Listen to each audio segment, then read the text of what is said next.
Hey, this is Don from Padlock Technologies again with video number 2 of the day. Now, we're going to mention the last video I did was on not treating network access control as a checklist item and actually, you know, prepare to fully optimize and manage it. In this one, we're going to talk about I got a question. If we are using Intune, should we use ICE for posturing or should we use Intune for posturing criteria? Well, here's what I'm going to say. Unpopular opinion, or depend on who you ask. I would use Intune. If you're already doing compliancy checks in Intune, there is no point of using ICE in general, and I'm talking about Cisco ISE on this one. There's no point in using Cisco ISE to do posturing if you're already using Intune to do compliancy check, right? You might as well just integrate the two and then have ICE basically talk to Intune and say, is this device in compliance? You tell me, yes or no. And then it will come back and say you're either compliant or you're not. And then if you're not compliant, you're not on the network. If you are compliant, you're on the network. What does that do? It eliminates a lot of scanning, right? Even though the scan technically happens on the machine and it sends a report back to ICE and then the compliance and all that good stuff, you're already using Intune. So you might as well just do that, right? Now, what does that look like? On top of this, another thing. If you're going to use Intune, then you're probably using non 80 joint machines. A lot of people are going in that direction where they're going to use like Entra ID or, an Intune and they want to integrate it with ICE. Now, you can do that. You can use this thing called a certificate connector or connector in Intune and then connect it to your on-prem CA. And that can use like SCEP and then push the certificates to the machines or whatever you want. If you don't use an internal CA or something like that, then you just got to make sure the trust chain is correct. And what I mean by trust chain is whatever is signing these certificates needs to be trusted in ICE, right? I need to trust that CA because when you present that certificate to me, if I don't trust the person that signed it, I inherently just don't trust you. And I'll just completely deny the connection based on the fact that I don't even trust the certificate. But barring all that, if you're going to use Intune, I'll show you what it looks like in ICE.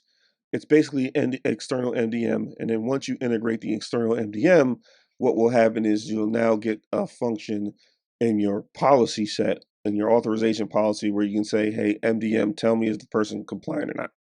And now let's get to the lab and I'll show you what that looks like. So here we are in the ICE environment.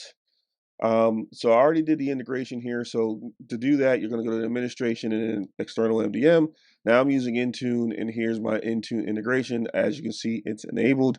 If you wanted to add a new one, you would just hit the add button, fill out all this information here, and then obviously that's not the right username, but you fill out the username and then you hit test connection. When the connection is successful, then you'll get exactly what it looks like here saying, hey, it's enabled.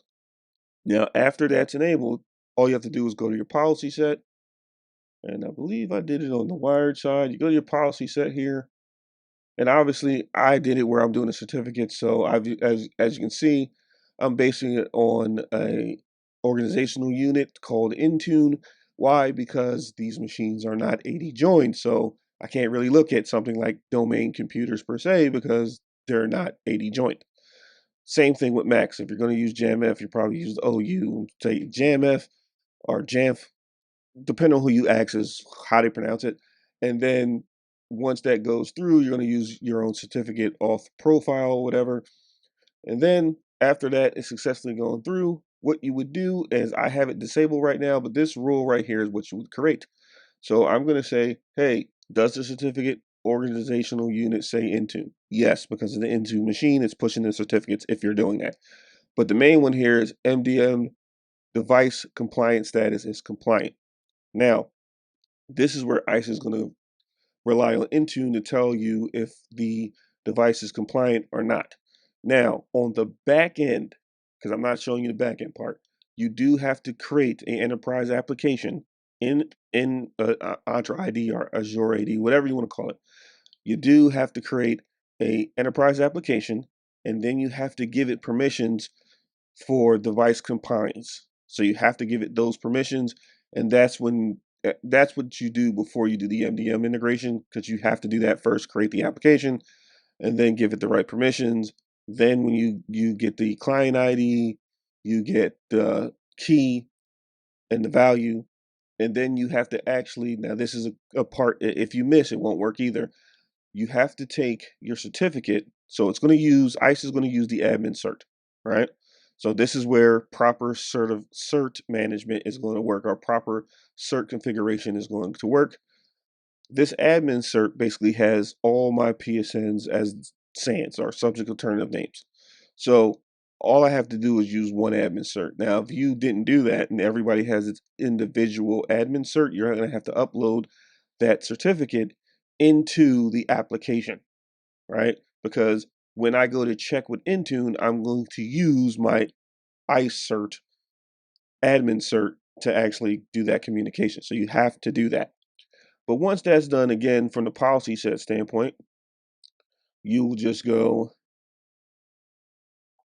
in here, you create that device MDM device compliancy status check and say, is it compliant? It does have a non-compliant, and it does have a register or not registered.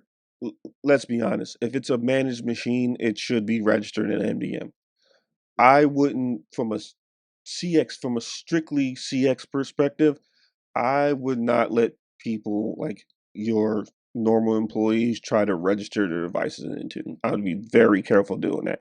The only time I would let them do that is if you're going to do BYOD, and then you could use just Microsoft Workspace or whatever they call it to put in their email address, and then they'll pull a BYOD certificate, and then they'll just use their device for BYOD. But that's a whole different strategy, a whole different topic. But that's it. Hopefully that answers the question. And if, let's get back to it. If it were me and I had Intune and I was already doing compliancy checks, I would use Intune for posture. If you are not using Intune, then use Cisco ISE for posture with the secure agent, the secure client, and all that good stuff. Works perfectly fine. You could do redirection based or redirection less. Doesn't really matter. If you don't know anything about posturing and you've never seen posturing before, I'm going to put a video right up here to a video I did about posture. And I think I did redirectionless posture on that one. So I'm going to put a video up here, watch that video, and then it'll make more sense when you come back and watch this video. So this is Don from Padlock Technologies. Again, if you like videos like this, don't forget to share, comment, like, and subscribe to the channel. If you are looking to get something like this in your environment, watch the last video, the video before this. I'll probably put that video right up here too, about not treating network access control as a checklist item. And then it's going to be links in the description below that we can start the conversation, right? I can't say I can help you, but it's always worth a conversation, because if I can help you, I can point you in the right direction, and we can also implement it and manage it as well. Thanks for watching this video. Really appreciate it. Have a nice day.